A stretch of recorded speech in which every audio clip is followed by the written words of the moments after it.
Yo, what's good, fellas? Welcome to another edition of the one and only Quarterback Magazine podcast. Check out the what's swag. good? Check out the swag. The swag is on point like usual. And like you always know, guys, we keep it here first. I've been experimenting a little bit with the virtual reality background, and this theme is about think about it now. We need you to think about it when you're out here watching this podcast, because we bring you the livest, the freshest, and the best content out here. We got our boy, special guest, San Jose State quarterback, the man himself, Texas A&M. He was a 4-star guy in high school, went through the ranks, started at Texas A&M, went to Arkansas, and now he's finishing his great career at San Jose State. The one, the only, Nick Starkel. What's up, everybody? What's happening? We're bringing What's Nick good? I see my boy Tyler on here. I see some people out there. Look like they're ready to just hear some stories. Just connect with everybody. I'm excited for this, y'all. Absolutely, and we're glad that you joined in the podcast. Quick side note, you guys did a great job responding to Playbook 5, and we do have 2 footballs being raffled off in this chat. 2 footballs, yes indeedy, will be raffled off in this chat. Keep supporting the Playbook 5 and upgrade your virtual reality training, man. We want you guys to become students of the game, because as quarterbacks, you always got to be student of the game, and we're bringing it to you virtual reality style. Now, back to the main event. We got Nick Starkel. Tell us, Nick, what about being a quarterback means so much to you, and explain your quarterback journey on your way up. For sure. To me, it's about relationships, man, the relationships that I've built with my players, my teammates, and also with my coaches. I mean, those have been relationships that are going to stick with me for the rest of my life. And my quarterback journey started off a little later than most kids. I didn't start playing quarterback immediately whenever I played football. I played left guard my first year playing football. Was not good at it. I did not like hitting people. And so I decided that I wanted to throw the football because that was a cool position. And I became a quarterback. Second year I ever played. I was living in New Orleans at the time. Really, really enjoyed it. Just fell in love with it. And when I fall in love with something, I become obsessed with it, and I want to be really, really good at it. And for me, I didn't become really, really good at it for a long time. It took me a long time. Went through middle school. 7th grade, I moved to Texas, and I got put on B team. I wasn't on A team. I was on B team 7th grade. And that really hurt me, but I said, you know what, I'm going to keep working. 8th grade, I was B team again. I got moved up for 1 game, and I rode the bench. And so it wasn't all glorious in middle school. I get to high school, it's probably going to be a little bit different.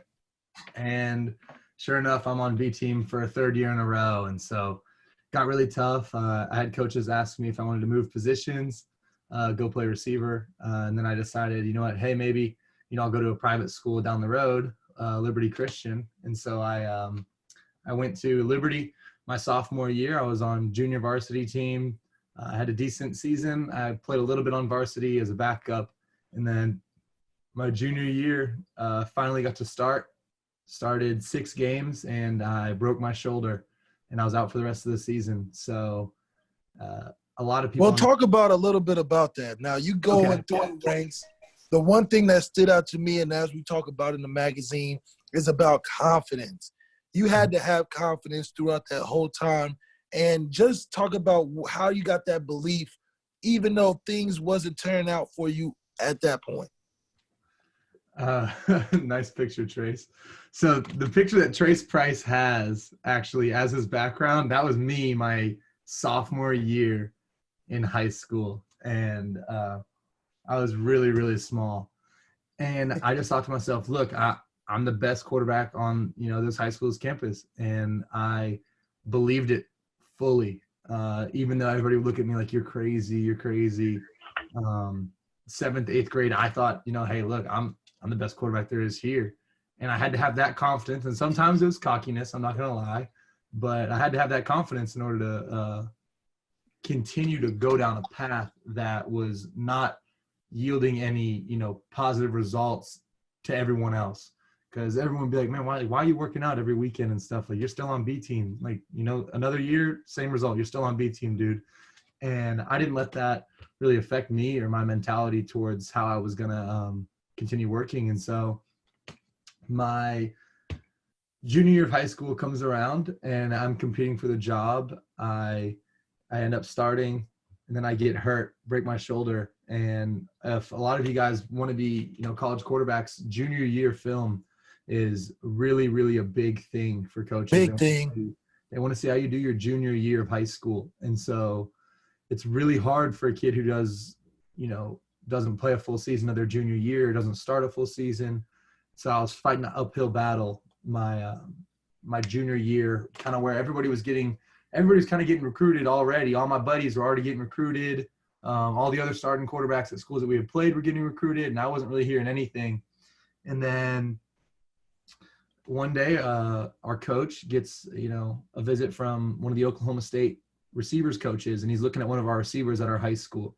And this is just proof that if you have a good team, you're going to get recruited, because coaches that help you out are going to help out not just the receiver who's getting all the attention, but they're going to help out the quarterback. They're going to help out the O-lineman. They're going to help out everybody. So having a good relationship with your high school coach is super important, so that they'll stick their neck out for you and say, hey, you might want to take a look at this kid too. Because not everyone gets, recruited off of, balling out at these camps and stuff. I had done really good at camps, but I didn't get recruited from it because I didn't have any film. And my coach stuck his neck out for me. I ended up going to Oklahoma State Junior Day, which is just a great opportunity to go meet coaches, connect with staff like that, just really get your name out there. Some kids get offered on junior days, but you don't really do any workouts, so it's kind of hard to showcase your talent there. You just kind of go meet the coaches and stuff. But anyways, they said, hey, we're going to come down and watch you throw this next week. And I was like, wow, that's huge. And it blew my mind. And I got out there the next week, and sure enough, at the end of the day, my coach called me in and said, hey, there's a Oklahoma State coach out there. He happens to be the head coach of Oklahoma State, Mike Gundy, and he wants to see you throw. And so I went and I threw for him, and I threw probably the best I ever have in a camp or a practice setting. Really just was throwing the ball really well. I think I had one incompletion that day. And after that, they didn't really say anything. They kind of said, thank you for the time. It was nice to meet you. We'll be in contact with you. And they left. I was like, that was my shot. I missed it. And I was really sad. I was like really sad, really upset. My QB coach came in. He's like, dude, you killed it. It's okay. You don't have any offers now. Oklahoma State, that's a tough school. It's the first school that's recruiting you, so that's really good. And then I get a text on my phone about 5 minutes later that says, hey, give me a call. It's Mike Gundy. Gave him a call. They offered me my first scholarship, and I was stoked about it, and I couldn't believe it. I remember I cried, me and my friends in the car, and it was just something I'd always worked for. And to see it finally happen was really huge for me. And now, would you describe that as the moment where you knew that you could do it, or was there a moment leading up to the moment where you got that first offer? I think that in my mind, I'd always said, I can do this. I can be this, I can be a star high school quarterback that goes and plays in college. And I think, so the first game of that season, we played Salina, which is a team in Texas that has the record for the most state championships. They're a powerhouse 4A football program. And as a private school playing them, that's a big, big rivalry. Like, they're a big school. And so we went in there, and I didn't start the game, but I came in the second quarter. And I think one of my first passes, I threw like a 60-yard touchdown pass to like my best friend, who's our starting receiver. And after that happened, I was like, all right, like, I can do this. Like this is what I've been training for. Like, I'm built for this, and I can do this. And so once that happened, I was just balling the rest of that season until I ended up getting hurt. And so to see a college coach recognize that was really just like putting it into, sixth gear. I was already in fifth gear, and I was going hard on my rehab because I just had a really good season. And then a college coach finally recognized it. I was like, oh, okay, now it's time. Now I don't let off the gas at all. And I step on the gas even more, and I put into that next gear. And so I had to dig deep and say, all right, I'm doing this. What else can I be doing? There's always more that I could be doing. And that summer I ended up working out really, really, really, really hard, got my shoulder back into strength, and luckily it was my left shoulder, not my right shoulder, not my throwing shoulder. I got healthy, and the first camp I do is the Elite 11 in Dallas, the Dallas Regional, and I was really nervous. I already had an offer going into there, so there were heavy eyes on me, but there was also all these quarterbacks in the Dallas-Fort Worth area that had offers from Bama, Ohio State, Oklahoma, and all these big schools, and so I was nervous because I was finally going up against them. And then when we got out there, I was out throwing them. And I was doing, a footwork drill better than them, or I was doing the conflict climb better than them. And so in my head, I'm thinking, man, I got a chance to beat these kids out who are supposed to, make it to the finals. And they end up saying, hey, look, you did really good today. We're having a, 30 kid semifinal in California. You're invited. And it blew my mind. Ended up going out there to the semifinal, get the finals invite. I almost got semifinals MVP, which is like nuts. But I think Brandon McElwain actually won it that way, or in the semifinals. And then I go to the Elite 11 finals in Oregon. And who is my counselor? None other than the lucky lefty, Mr. Malik Nair. He was my counselor. And so – yes, sir. Talk about a small world. And I remember I got there, and I remember Malik was talking to us, and what's up, Cade? Just saw you. I remember Malik was talking to us, and they let every kind of quarterback talk to us and stuff. And I just remember how real Malik was, and he's like, look, man, like, it's about relationships. You got to build your relationships with people, and you got to treat every teammate as if they're going to be the one that's going to be making a play, because you never know who's going to be out there. And that was just really true. And I think you were going through a position battle that next fall camp. Like you were going back into a position battle or something. Oh yeah, that was every year. Yeah. Hey, I feel you, dude. I feel you. We'll talk about that in a little bit. Yeah. And we had Deshaun Watson. That was one of our counselors too. He was just coming off of an ACL injury. And so he was – Deshaun Watson was there. Carson Wentz was also there with us. And Cody Kessler, Christian Hackenberg. Yeah, it was a pretty big group. That was a big time group, dude. JT Barrett was there. And yeah, so it was JT Barrett. Yeah, it was. I mean, it was a really fun group, and the experiences through that were just really awesome. The people that I got to meet, loved that. But then I remembered, hey, look, I got business to do. I got a senior year to play. And we had state championship in our mind. Like that was our vision. Like we had tunnel vision, state champs. That's what we're going to do. We're going to do it. And we go through some struggles in the season, have a couple of injuries on the O-line. I'm taking a lot of hits. My shoulders gotten dinged up a couple times. A couple times I didn't even practice during the week. I just went out there for the pregame walkthrough and then the game. And so we had to grind it out, and we beat a team 20-0 in the regular season. And they say it's really hard to beat a team twice. And man, it was. We go out there for our home playoff game at home on a Saturday, thinking, we're about to roll these dudes over again. And, I end up throwing 6 touchdowns and 2 interceptions, and we lose the game by 8 points. And the season's over like that. Season's over like that.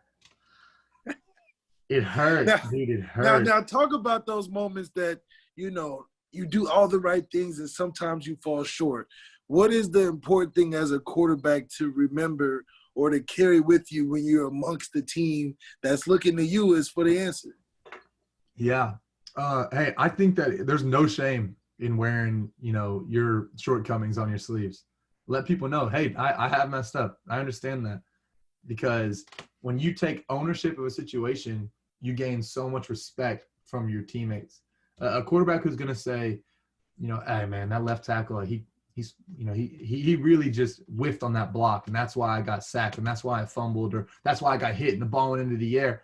Well, everyone can see that, but they want to see you step up and say, you know what? No, I should have better ball security. I should have held on the ball with 2 hands. I shouldn't have been, taking that much time in the pocket. I know, hey, our left tackle's down. I shouldn't be holding the ball that long. you got to really own your flaws, and that's going to make your guys want to fight for you even more. And so in those times where, it was really tough, you feel like you do everything right, but you just don't seem to come out on top, man. You just got to, look to your guys and say, hey, we gave it our all, and we gotta come better next time. We gotta come more prepared. We gotta do what it takes in the off season. So that was my message to the juniors on the team was, hey, don't be like us. We underestimated the team. We thought we were gonna come out here and roll over them, and it didn't happen. So that was my message to them was, hey, never underestimate an opponent because you never know. Taking that ownership is everything, because like we talk so much about in the Quarterback Magazine, it's about confidence and it's about relationships.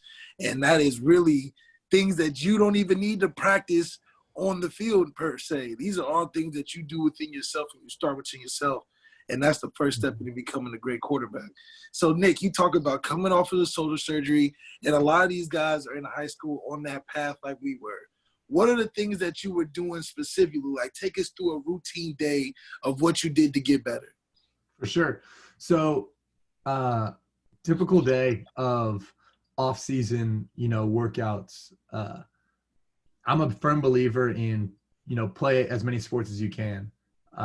If you like basketball, play basketball, because that's gonna translate. That's gonna end up helping you out in the long run. Coaches want to see players that are multi-sport athletes and stuff. So, coming off an injury, I couldn't play basketball that season, but I could run track. And so I'd get up early in the morning, and there was a football crew with our strength coach that would do an early morning lift. We get there at 6 a.m. and work out from 6 to 7:30, and then we, shower, get ready for class.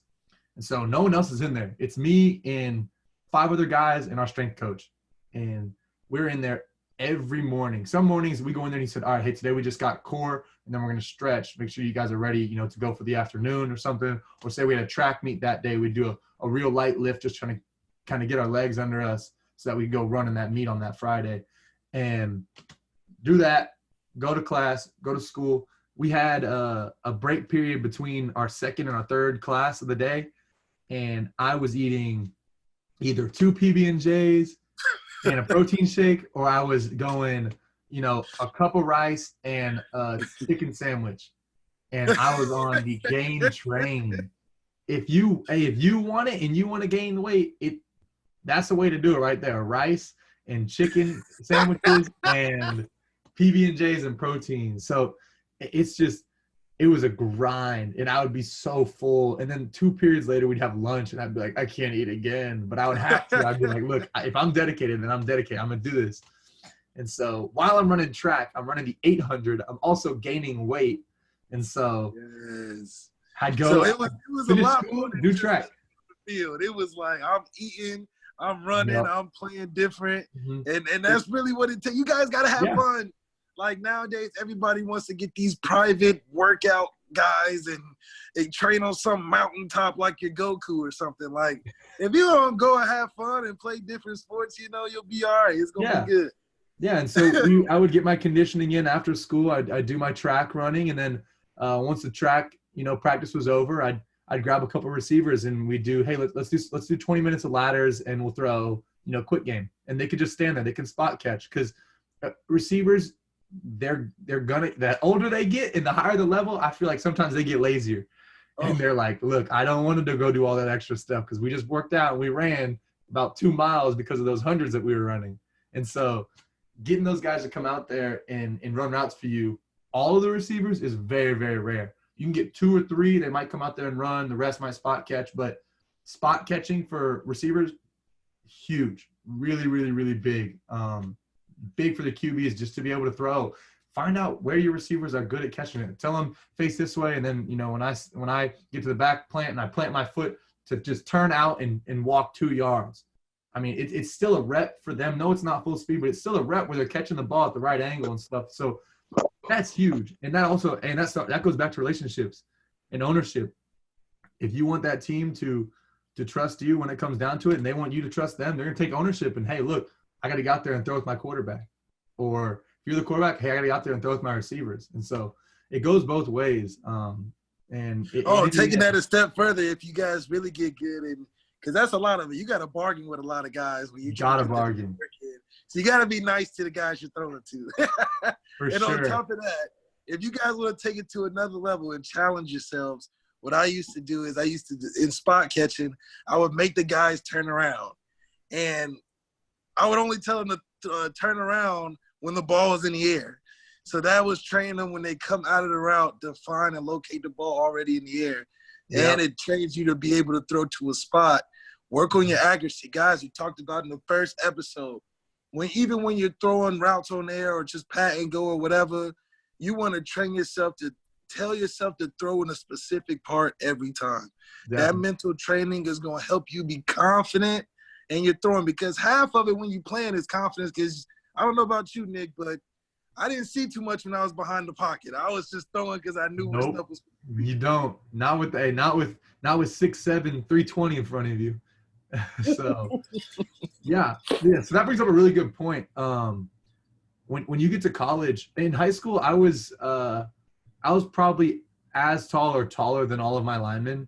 I didn't have any that were taller than me, and so getting to college, playing in the SEC, my left tackle was 6'6", 330, and he's not moving. And there's a D lineman with him who's almost equally as big, and so that's a wall. So if you're trying to throw an out route or a slant right there, you better know, based on pre-snap and based on movement of the backwards and stuff, you better know who's there.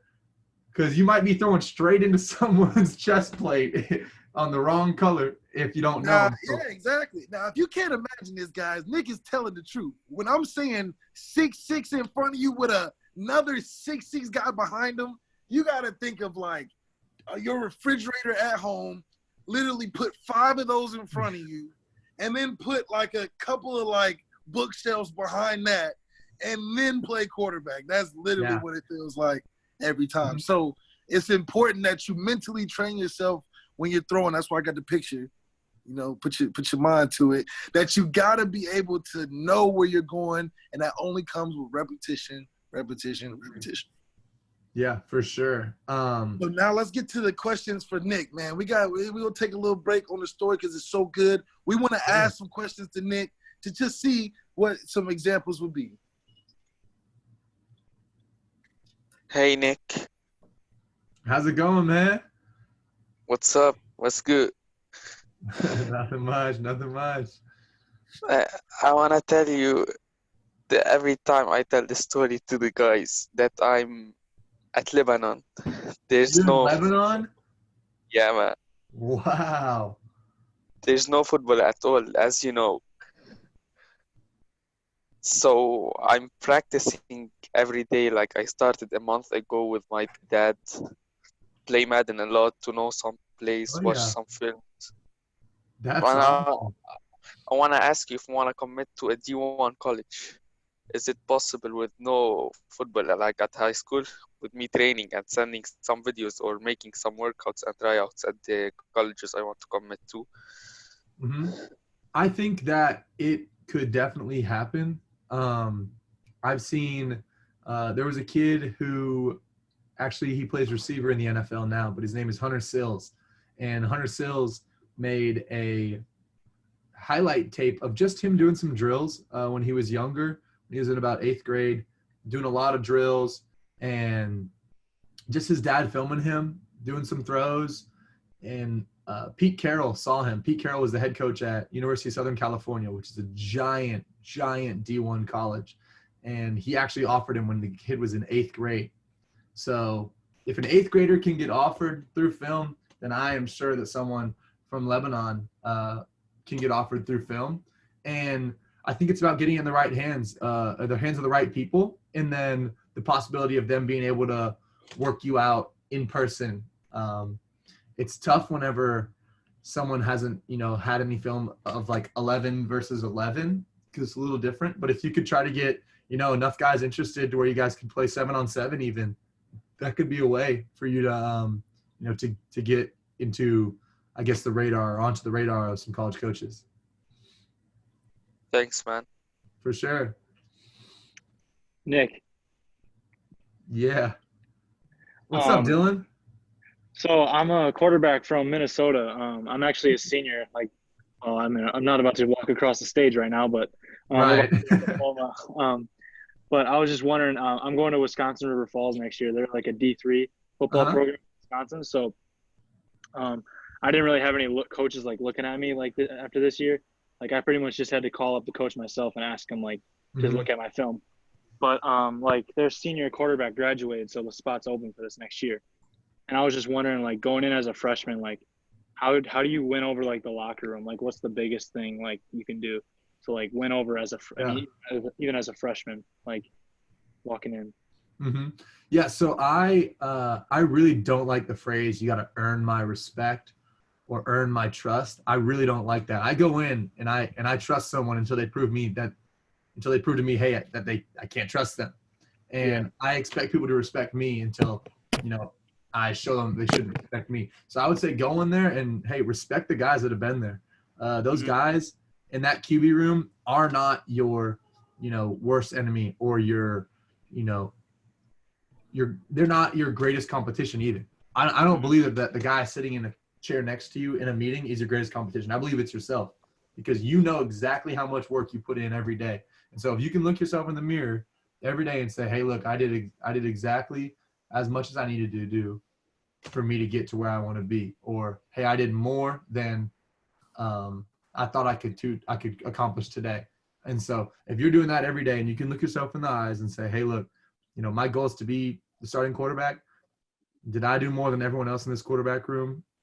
Yes. Then I can go to bed that night. But that would keep me up if I was like a new guy in a locker room, like my freshman year. Yeah. I would see the other quarterbacks, throwing, and I'd go out there and I'd go throw. And then I would go in and I'd do some extra, core work or some strength work, or I'd go, eat another meal because I really had to gain weight my freshman year. And so freshman year is all about trying to gain that, trust in your teammates' eyes. Go in trusting people, but for some of them, it might be, hey, look, we don't really trust you yet. So go gain that from them, but always give respect and trust those guys because they've been there for a couple of years. So they're gonna help you. It's not as scary as people think.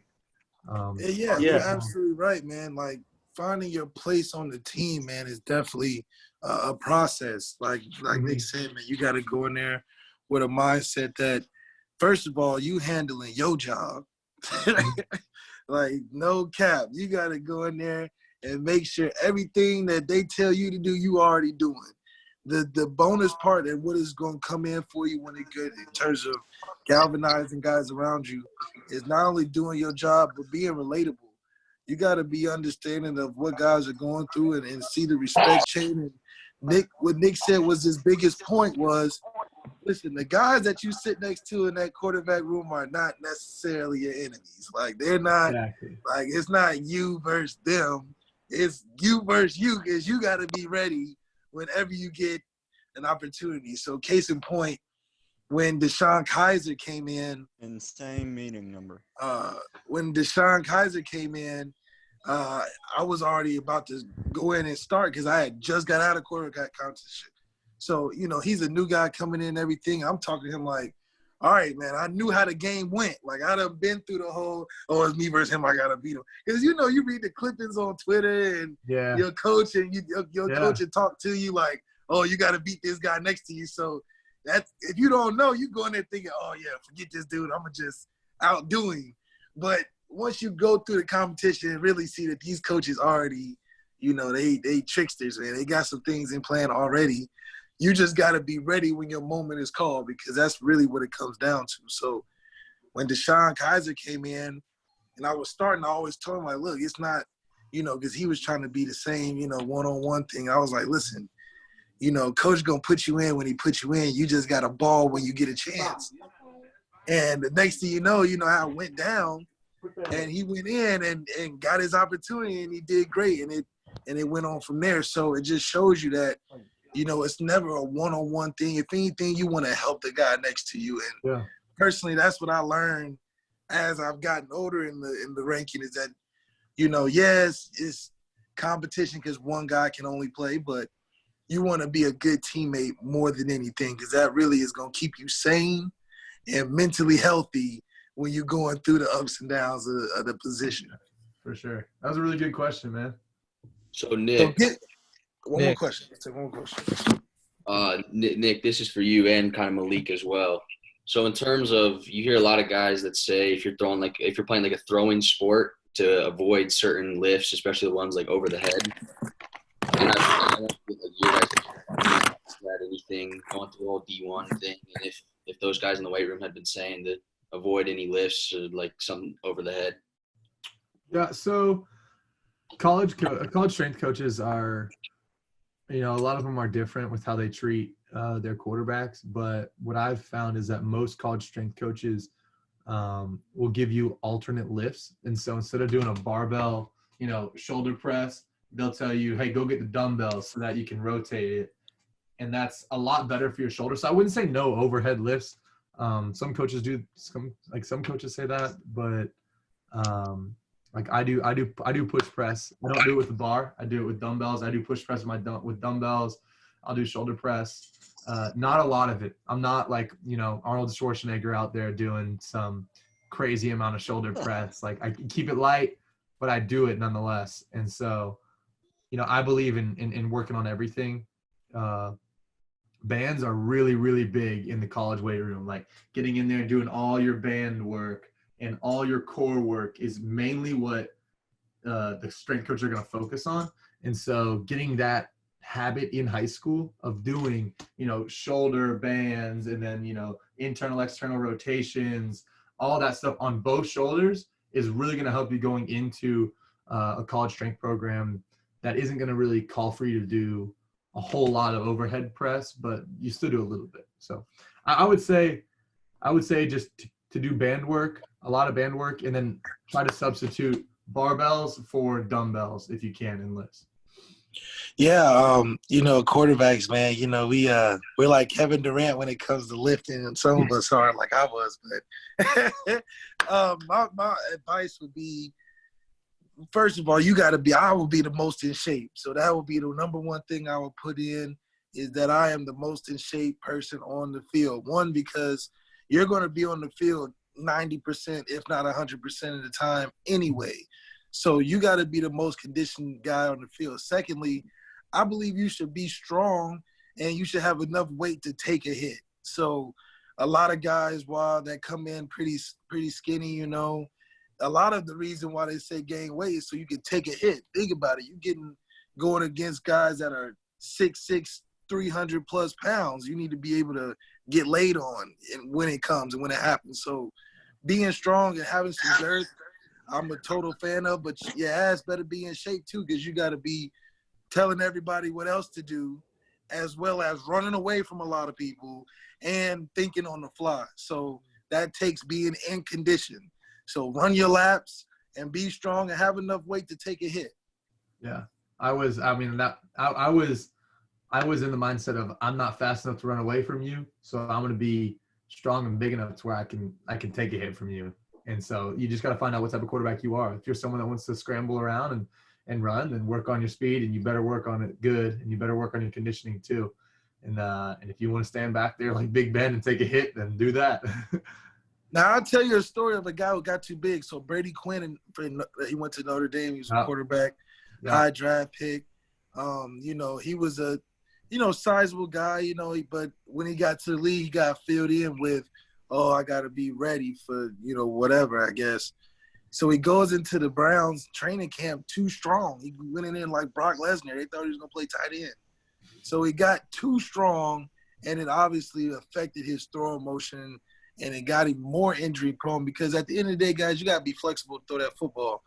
You got to be throwing from all different arm slots and angles. And if you're too strong, being that you can't, reach behind your back or do no, crazy arm angle stuff, then you in trouble. That's not going to help you. You do need to build your strength in your shoulders with band work and all that stuff. But, if you can put on enough weight to take a hit and get the ball out of your hands, then you'll be okay. Yeah, I agree. So, Nick, can you continue with your journey from going from high school into college, and what'd you learn? For sure. So high school, senior year's over. Senior season ended on a low note that really stunk. But, I got to make a decision. I got signing day coming up a couple months after that.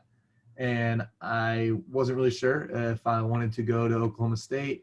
I was committed to Oklahoma State verbally, which doesn't mean a crazy amount nowadays or anything. So I started talking to a couple schools, talked to UCLA, talked to A&M, Florida, Notre Dame. And so I got offered by all these schools, and it made me really think, do I want to go to Oklahoma State? I don't really know. So I decided to decommit, and it wasn't a big deal.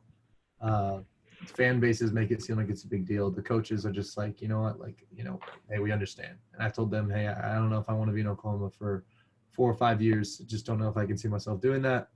So I had full plans to go to UCLA. I take a visit to UCLA, and as I'm out there, the offensive coordinator ends up telling me, hey, look, I'm going to Texas A&M next week. And next week was signing day.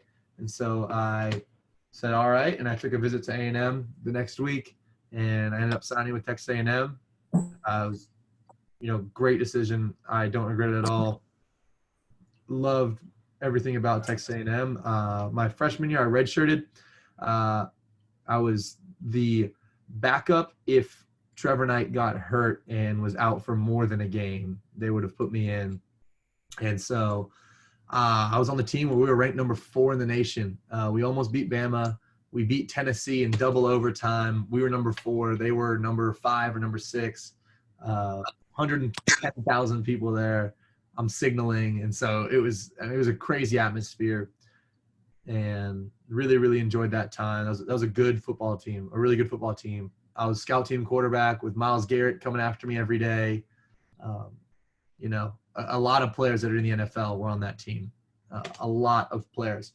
We didn't have the best team chemistry, which is why I don't think that we could win towards the end of the season.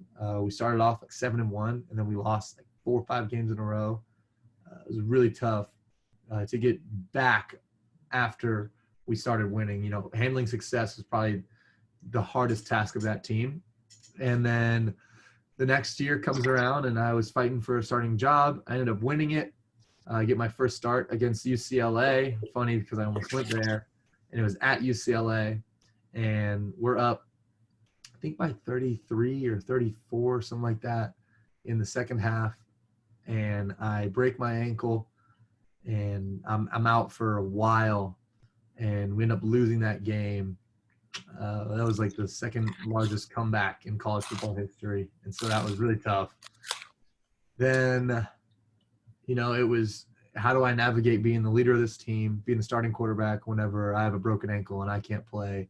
I just got surgery, and that was a whole nother, task for me.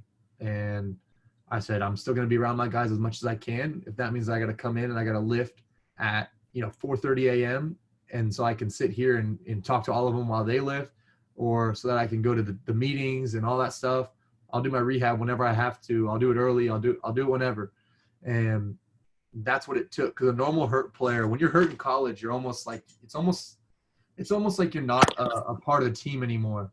At some places, at least at A&M it was, where if you're hurt during practice, you're lifting, you're not watching practice. And during the meetings, you're doing rehab. And so you're not learning the new lingo and all the new calls and stuff. So if you don't take that initiative to go beyond what you're normally supposed to do when you're hurt, then when you come back, you're not going to be ready.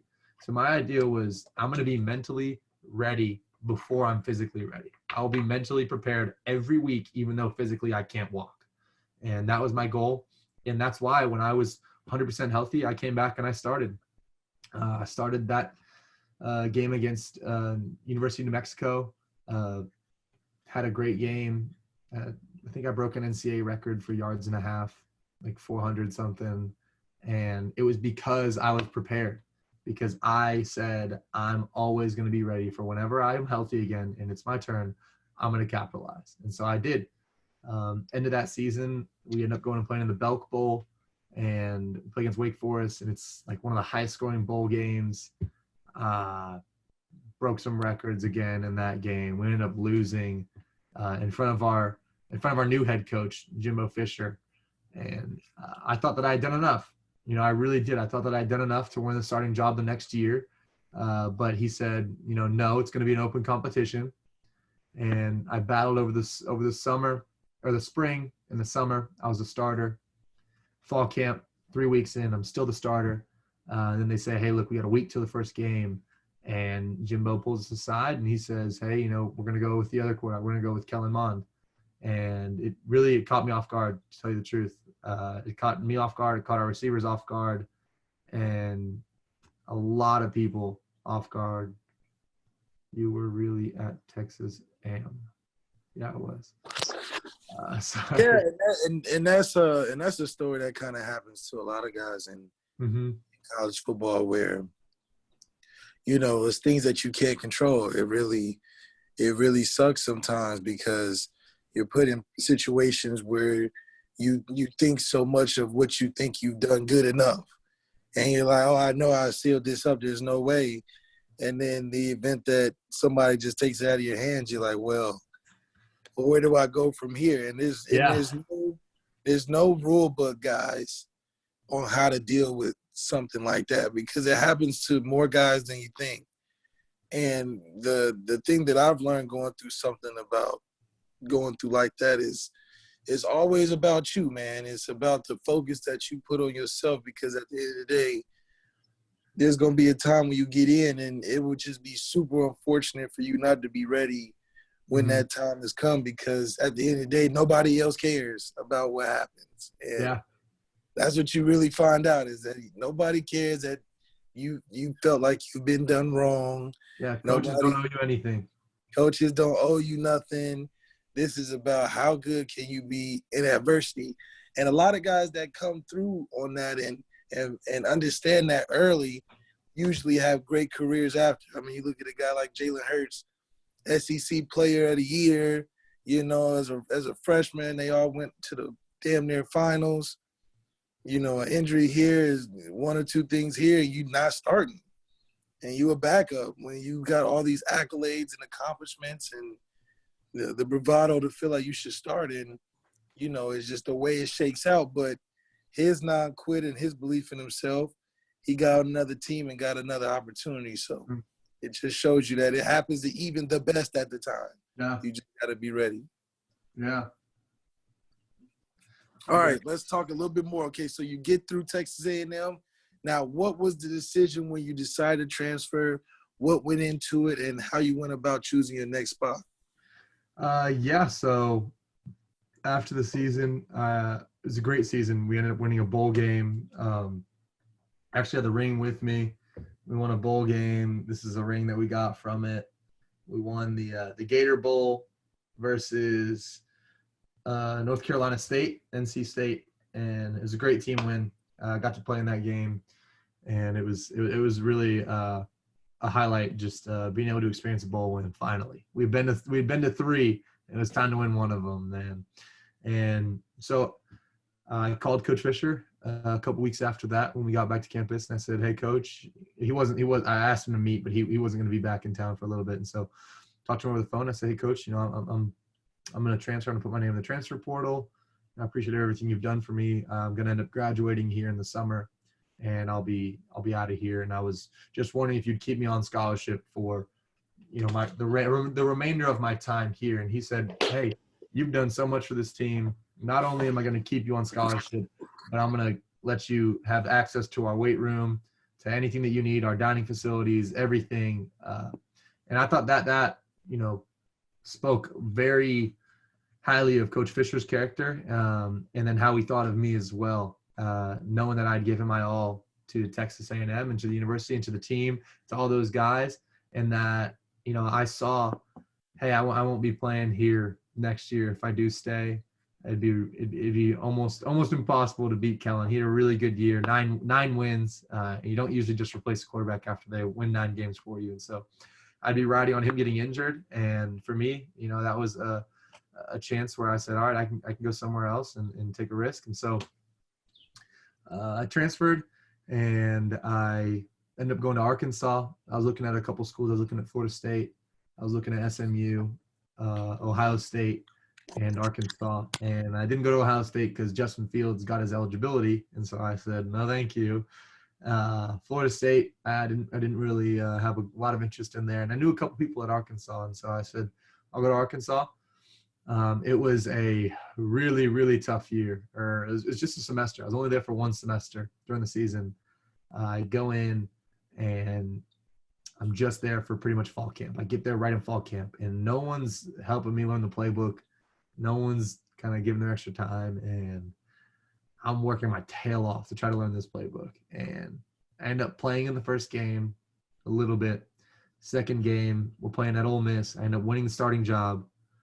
Third game, I go in there and I have a great game. Fourth game, we actually play San Jose State, and I have the worst game of my life in terms of throwing interceptions, but it was not like a horrible game. Like I made some really good plays in that game. I kept us in, I lost us the game, but I kept us in the game as well. So it was, and I'm never going to say, oh, well, I did good in the loss, because I hate losing. It wasn't acceptable. It was not enough. It was not acceptable at all. But after that game, the coaches kind of lost a lot of their faith in me. We ended up playing Texas A&M, my old school, the next week, and I hurt my elbow, got some nerve damage in my left elbow, and I was out for another week after that.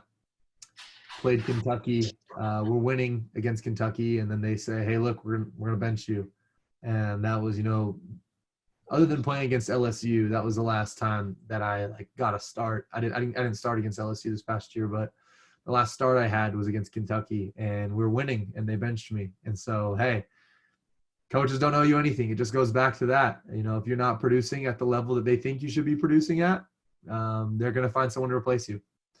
And that's the harsh reality of college football, is that, they don't owe you anything. And even if you've given your all, it's sometimes not enough in their eyes. Yeah, that's the grimy truth. But the good thing is that, those opportunities and moments that you live when you're doing good is all what it you work for. So there's always a positive to that. Now, quick, we do want to take some more questions right now, Sure. Nick, because I know the people been waiting. And as a side note, guys, we do have those footballs being raffled off at the end by Playbook 5, man. Make sure you guys go check that out, man. It's a virtual reality playbook system. Nick, you might even want to use it. Learn your playbook virtual reality style on the Google Finder. It can change your life, man, while you're at home. All right, let's get some more questions for our guy, Nick, here. So I got a question here. What would it do, what do you have tips on for footwork and improving your accuracy? Yeah. Well, one thing that I was taught from a young age is that accuracy is built on where you're looking at after you throw the ball. So a lot of people, they'll throw the ball, and then when they throw it, they watch it and they want to see how pretty it is. And then they're like, oh, and that's the target I was throwing at after they throw it. So if I could say anything to a young quarterback, if you develop a habit of, when you throw, keep your eye on your target. When you throw a baseball, when you throw a pitch, when a pitcher throws a pitch, they're not throwing the ball and then watching the ball as it goes in there and hoping that it's a strike. No, they're looking right into that catcher's mitt, and they're saying, all right, I'm going to throw it right there, and the ball is right there every time. And so that's how you really improve accuracy, I think. For footwork, getting a speed ladder is insanely good. Do a lot of ladder work, and then switch it up. Do some stuff that is really tough to you in the beginning. Do it so much to where it's now easy for you, and then try to do that without looking down at your feet. It's really hard because you really want to look at your feet while you're doing these ladder drills. And I would say when you first start off, it's okay to look at your feet, but after a couple of weeks, try to get your eyes up, and then get into the posture that you're going to be in while you're throwing the football. So that way it's just natural in the pocket and your feet are moving, and you have good footwork that way. That was a good question, Levi. Thank you. And if anytime you're back in Texas, will you throw with me? Where are you from in Texas? Denton. Oh, you're from Denton? For sure, dude. Yeah. Yeah, for sure. Nick, I got a question. Nick. Yo, Nick, I got a question. Oh, okay. Oh, what's up, Cade? All right, so I'm a freshman right now in high school, but I'm transferring my sophomore year. So like any tips you have for me, like just to, like get into the playbook and get in a rhythm with the team as I go to the new school. Yeah, for sure. Your coaches are going to be your best friends when you're trying to learn the playbook. Learning a playbook from a player is probably not the way to go. And so getting a relationship with the coaches, when you go in there saying, hey, coach, I really want to learn the playbook. Do you have any extra time, time at lunch? I can grab my lunch and I can come, we can come eat in your office or something like that. Or, hey, I can come in here early and I can get my lift in and then we can do this, or whatever it is. Those coaches are going to be your biggest help. Over the summer, it's, hey, coach, can we do 20 minutes to just, we'll just watch, one of the games from last year and you can kind of go over the plays that we ran. Your coaches are really, really going to help you. And if they want you guys to win, then they're going to want to help you. And they're going to want you guys to be doing that. And so reaching out and being proactive about that is going to go a long way in the coach's eyes. Thank you. What's up, Nick? Hey, You're unmuted now. Hey, Nick. Hey, Nick, I have a question. Yeah, for sure. Can you hear me? Yeah. Okay, so basically, this past year was my freshman year, and I have a bigger, wider frame, and I'm 6'2", and I weigh about like 180. So they wanted to put me at middle linebacker, and they put me at tight end for both ways. But at the end of the year, I don't know, I started throwing around in practice, and the coaches started to notice. And so basically, they're moving my position to quarterback for my sophomore year. Mm-hmm.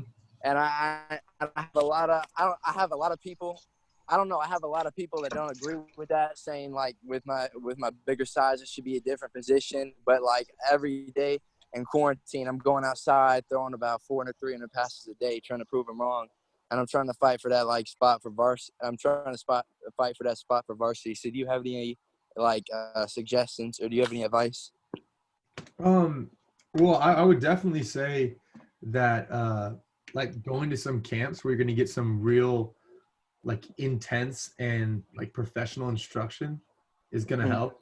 Dude, the QB Mag camps, you're going to get such good instruction from coaches that know what they're talking about in terms of technique and form, that's going to set you up to start looking like that quarterback. Because dude, body types, and bro, any body type can be a quarterback. I mean, Jamarcus Russell was 6'8", 280 playing quarterback. There's no such thing as he's not built to play quarterback or he should play somewhere else.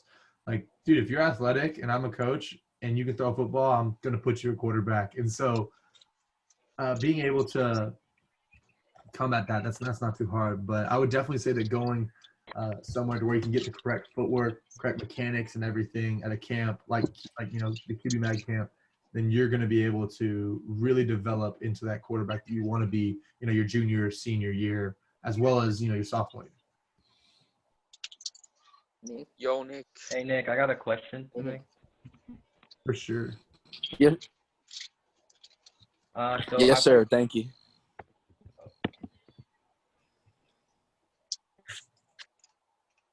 All right, Gabriel, you ready?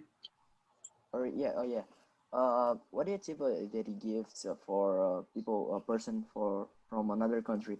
Like I'm from Brazil, so what do you tip that you give for me? What do I give? Advice. Oh, what advice? Kind of the same advice that we gave to our friend from Lebanon. I would say keep working, do some footwork drills, do some throwing drills that can showcase, your arm talent and how you can play quarterback. Film that and try to send it over to some coaches. You could do some private coaching over Zoom.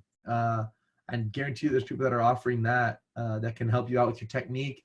You record a video and you send it to them, and then you guys can go over it, over an online session where they can show you exactly kind of how it's supposed to look and then how you're doing it and stuff. So I would say just start recording your throwing sessions and see if anyone could help coach you with that, because I know that there's people that are doing that. Gotcha. Thanks. That's awesome. That's awesome to see that football's, American football is all over, and that you guys are really wanting to, play it in college and want to do it at a high level. That's really cool. Here in Brazil it's not like a popular sport, so right. Try. Right. That's awesome, though. That's awesome. Keep working, man. Thanks. Hey, Nick, I have a question. For sure, Cade. Okay, so I'm moving and I'm gonna go to TCA in Dallas. Yeah. So what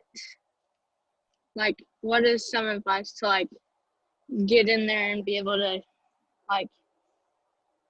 to start and learn and get better? For sure. What grade are you going into? 9th grade, freshman. Ooh, it'll be freshman. Awesome. Well, I would say that going into a new school can be scary. You never know what to expect. Making friends is kind of tough. But if you go in there and you just go be yourself, I know your parents and I know how they've raised you to be. If you go in there and you just keep working, you put your head down and you grind and you have a fun time, you play all your sports and everything, you're going to get that respect. Because you're still so young. You're still a freshman going into it, be on a varsity team. And so if you can see those guys and say, all right, what are they doing every day? How can I go one step further? What can I do that's going to get me higher than that? Because if you, for example, if you want to know the offense the best, or if you want to be able to run the offense the best, you have to know the offense the best. And so if you find someone that knows the offense better than you, go study with them. Be the freshman who, if he was thrown into a game situation, he knows the playbook for that week and he knows exactly how to run it and everything, because that's going to take you so much further than, being able to throw the ball. Because on varsity, most quarterbacks can throw an out route, but does that quarterback know the game plan for this week if our starter goes down? That's the guy that I want, as my backup or as my freshman QB that's dressing out for varsity, because you can do that at TCA. You can play on freshman and then you can play every single play except for the first one on varsity. So you never know when your time's going to come. So be ready, dude. Now let's take a quick break because Nick is on fire with these answers. And it's just stuff because he's in Texas.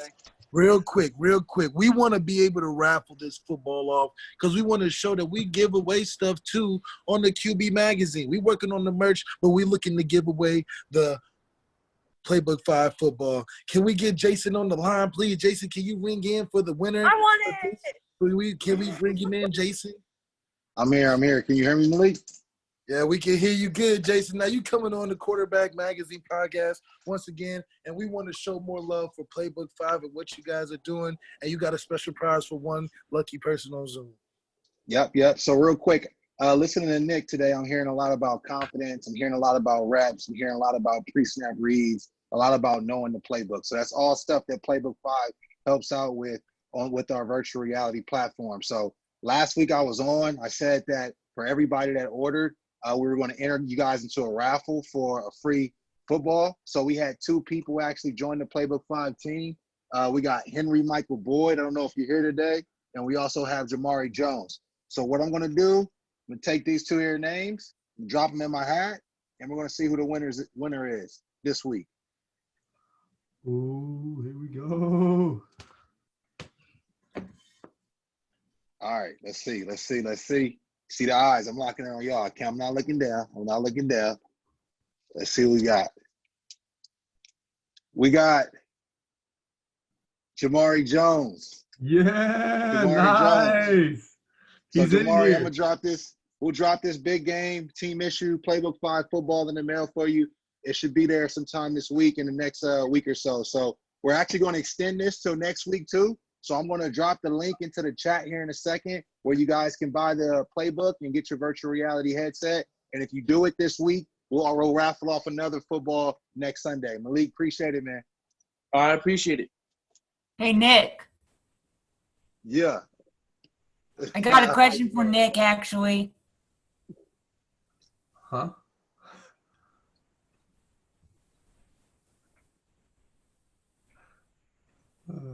Talk to me nice. Let me hear it. Let me hear the questions.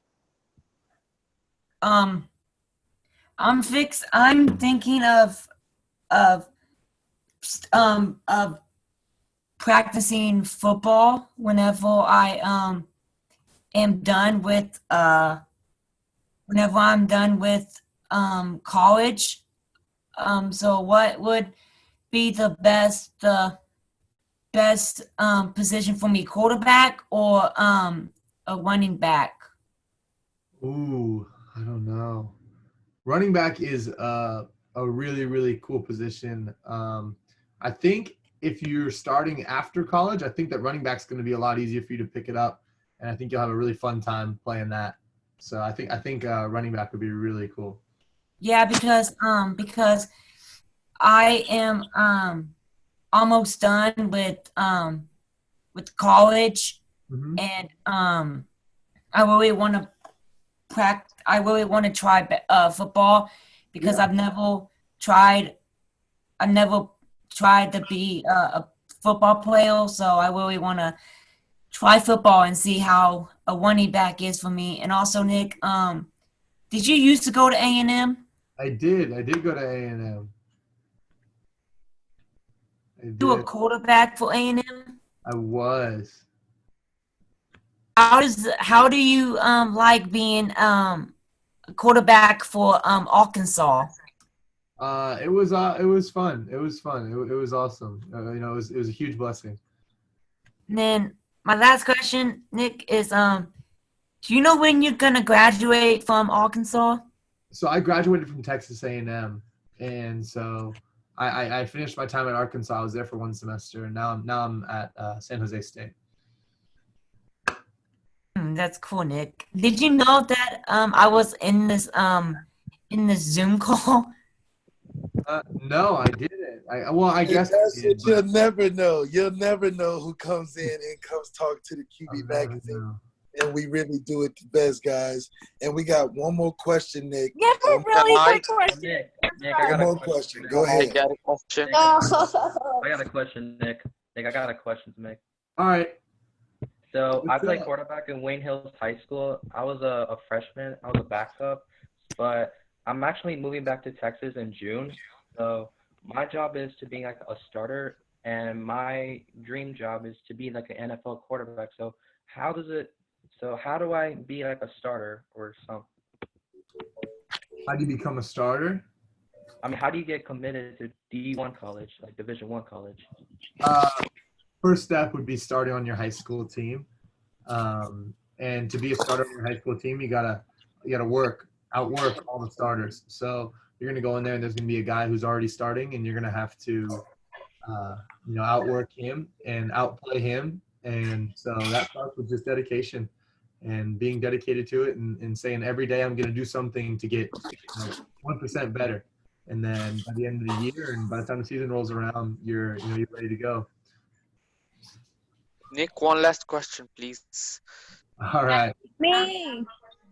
Man, I think we should get the girl on. We have a girl. Yeah, wait, we haven't had any girl. Pause it. Let the girl go. Let the girl go. Let's get it. Madison. We gotta get Madison. Hello? Yes. We hear you. Yeah. You on. Houston. Nice. We are your biggest Aggie fans. Oh, nice. And we just have a random question because we're playing Wii right now. Okay. What is your favorite Wii Sports game? Wii tennis is my favorite Wii sports game. Wii tennis? Okay. I play tennis. I'm playing college tennis next year, so that's our favorite game. Nice. We're the tennis family, so. That's a fun question. Well. Yeah, what a great way. What a great one. What's your favorite Wii sport? What about you, Malik? What's your favorite Wii sport game? My favorite Wii sport is bowling because I know how to curve it. You know how to. You already know the vibes. Well, we appreciate you coming to the QB Magazine podcast. Everybody appreciates you coming. Thank you so much, Nick Starkel. You're one in a million, man.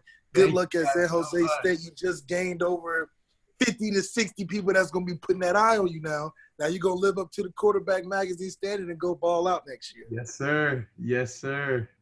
Everybody say bye to Nick, man. Yeah. Bye. Nick. Yeah. See ya, Nick. All right, guys. That's another episode of yours truly. Everyone follow me on Instagram at Madison Besner. Oh, yeah. We're going to do all of that, too. Look, stay tuned next week. We got Daryl Garrison. Yes, ladies and gentlemen, Daryl Garrison, Oregon State quarterback. one of my good friends. He's coming on next week, and we're going to have more prizes for you guys, too. I know y'all see the merch. The merch is fly. We want to get y'all fly, too. James Wu, hook him up. All right, guys. Quarterback Magazine, we out, baby.